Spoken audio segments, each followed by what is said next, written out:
God's answers for anxiety. That is what this video is going to be teaching you right now.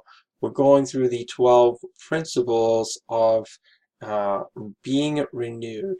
People ask all the time, what is God's will for my life? What does He really want me to be? And it is to be totally renewed. Renewed in His presence. Renewed in His Word. Renewed in body, renewed in mind and spirit, and having that connection with your Creator. So I'm reading off of the 12 principles of being renewed by my pastor back up in upstate New York. And I'm going to read this off to you. I'm going to leave a link in the description below so you can go ahead and grab it and print it, put it in front of you, read it every day so that you can have deliverance from your anxiety, because God has answers for anxiety. And I'm a benefit of it. I really am benefiting from all of these promises. So let's read it off. I have it right here on the screen, so we're just going to read it. And let's go. Anger. We're reading number 5. So number 5. You saw 4 fingers there. So I'm saying number 5. So anger is the friend of anxiety and the enemy of serenity.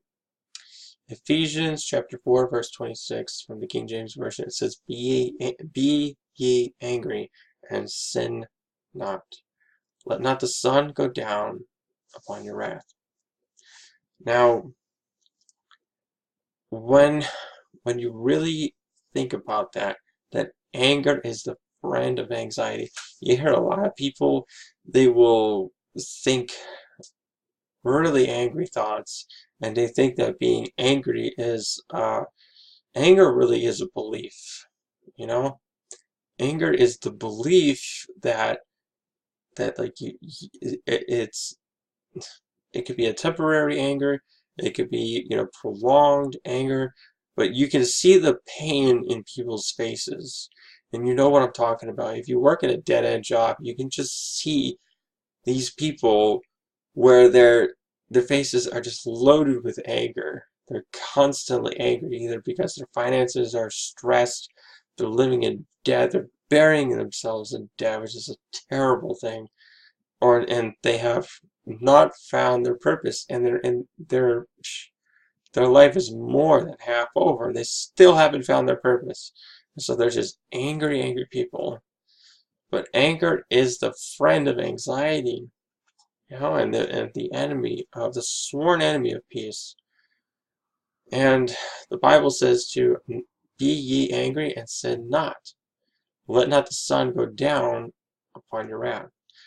Now, when you hear the scripture, I encourage you to just open up your heart and open up your mind so that you are just asking God for guidance. You really want to understand what His Word is saying to you, because it's a thinking man's book. So, you know, when a God writes a book, you really need to just take it and think about it. This isn't some face value thing where you look at it quickly and then go your way. It's you look at it and you think about what it actually is saying. So take it and digest it, you know, absorb it, you know, let it control your life. You know, let God's Word completely control your life so that you have peace, so that you turn away from any form of anger, so that you can just be free from anxiety. Alright, my friend, drop a comment if you have any questions. You know, go ahead and click on the link below, and be sure to get your copy of God's Answers for Anxiety. Take care.